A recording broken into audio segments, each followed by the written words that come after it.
أعوذ بالله من الشيطان الرجيم. بسم الله الرحمن الرحيم. كيف يتفوق طالب العلم؟ الإنسان يحب أن يتفوق في طلب علمه، يصل إلى مرحلة مقبولة حتى يقدر أن يخدم الدين.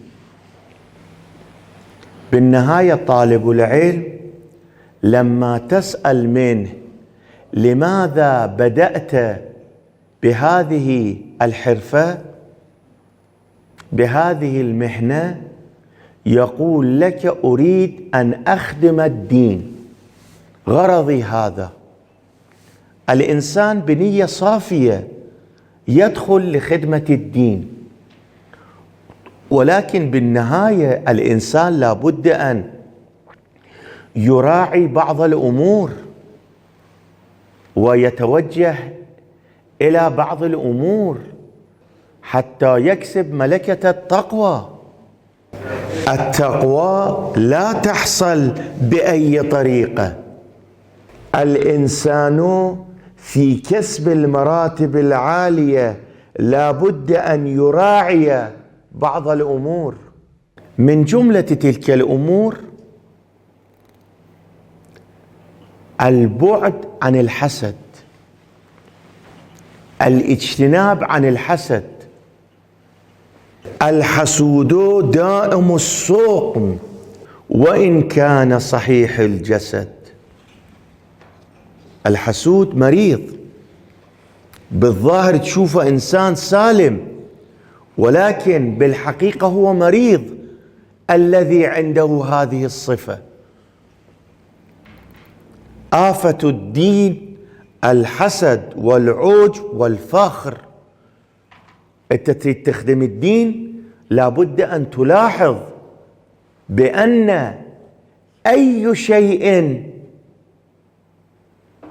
يمنعك عن الوصول إلى الدين الكامل الوافي الشافي. شوف ايش قد علماء احنا عندنا في طول التاريخ كانوا ليلا ونهارا يواظبون على محاسبة أنفسهم. إذا كان الطريق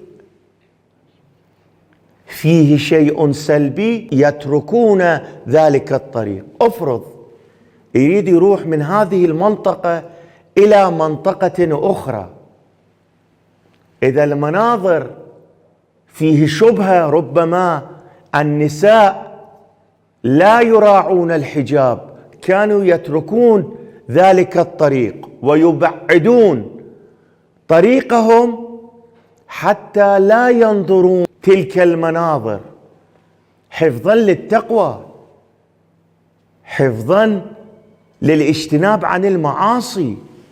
يبعد طريقه حتى لا ينظر هذه المناظر لا سمح الله، وإن كان غير اختياري، لأن النظر إذا كان غير اختياري لا بأس به، ولكن الإنسان المؤمن المتقي طالب العلم الذي يريد يخدم الدين يراعي كل الأمور، يدقق في أمره.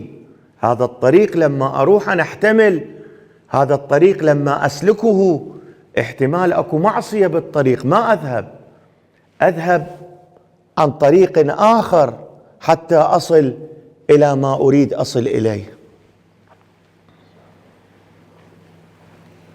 العلماء يواظبون على ملاحظة أفعال أنفسهم. هذا صاحب المنظومة الشيخ ملا هادي السبزواري ذهب إلى الحج، صاحب المنظومة. لما رجع مر على كرمان، شوية حس، قليلا حس أنه أخذه العجب، قال أنا أبقى في كرمان مدة حتى أهذب نفسي. طرق باب أحد المدارس قال لهم: هل يمكن لي أن أبقى مدة هنا؟ قالوا له: لا بأس، ولكن لازم أن تساعد الخادم بالمدرسة. بقى لتهذيب نفسه أيام في المدرسة وهو يخدم الطلاب. يوم من الأيام مجتهد الكرماني كان يدرس المنظومة، صاحب المنظومة يخدم، هم ما يدرون هذا صاحب المنظومة، يريد يصلح نفسه، يريد يهذب نفسه. ليش العجب جاي بوجودي؟ طرح مسألة مجتهد الكرماني عن المنظومة. صاحب المنظومة درى أنه الكلام ليس بتام. لما خلص المجلس والدرس راد مجتهد الكرماني يذهب إلى البيت، جاء ملا هادي السبزواري عنده، قال: عفوا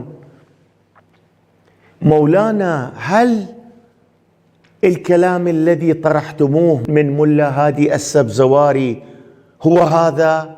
بنظري يصل أنه المطلب هكذا. قال له: أنت منو؟ روح اخدم المدرسة. وخرج من المدرسة. بعد لحظات أرسل الخادم إلى المدرسة: روح قول هذا الخادم، هو بالأصل ملا هادي السبزواري، قل يجيء إلى البيت. لأن مجتهد الكرماني لما وصل إلى البيت جاء بذهنه ما يقوله ملا هادي السبزواري، قال: كلامه لا بأس به. ملا هادي لما قال له مجتهد الكرماني: ارجع إلى المدرسة لا تتدخل بهذه الأمور، رأى أنه نفسا انكسرت، قال: هو هذا أردته. ملا هادي وصل إلى مرتبة الذي يقول له مجتهد الكرماني هكذا، ولذا جمع أغراضه وطلع، قال: كافي إلي.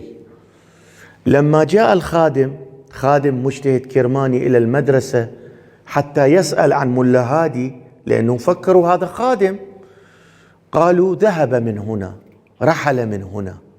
شوف، يتحمل كل المشاكل حتى يهذب نفسه، حتى يطهر نفسه. الحسد يأكل دين الإنسان، يدمر الإنسان، يجعله في حفرة من حفر النار. حسد الصديق من سقم المودة. إذا صديقك يحسدك هذا مو صديق، هذا عدوك. كون إنسانا مهذبا، انظر إلى صديقك وادعو في نجاحه، في توفيقه. الله سبحانه وتعالى عوض تلك الدعاء يفتح الأبواب لك، يوفقك، يأخذ بيدك. هذه قاعدة الدنيا. إن الحسد يأكل الإيمان كما تأكل النار الحطب اليابس. الحسد يمسح الإيمان. إحنا شلون ليلا ونهارا نسعى: يا الله يا الله تقبل هذا العمل، وفقنا في هذا العمل، حتى الله يعطينا مرتبة، درجة نورانية. الحسد يسبب أن يأكل كل الحسنات. والحسد لا يجلب إلا مضرة وغيظا، يوهن قلبك ويمرض جسدك. شر ما استشعر قلب المرء الحسد. الحسد بس في ضرر، بس في غيظ، يضعف قلبك، جسدك يضعف. وهذا الحسد يسبب تضعيف القلب.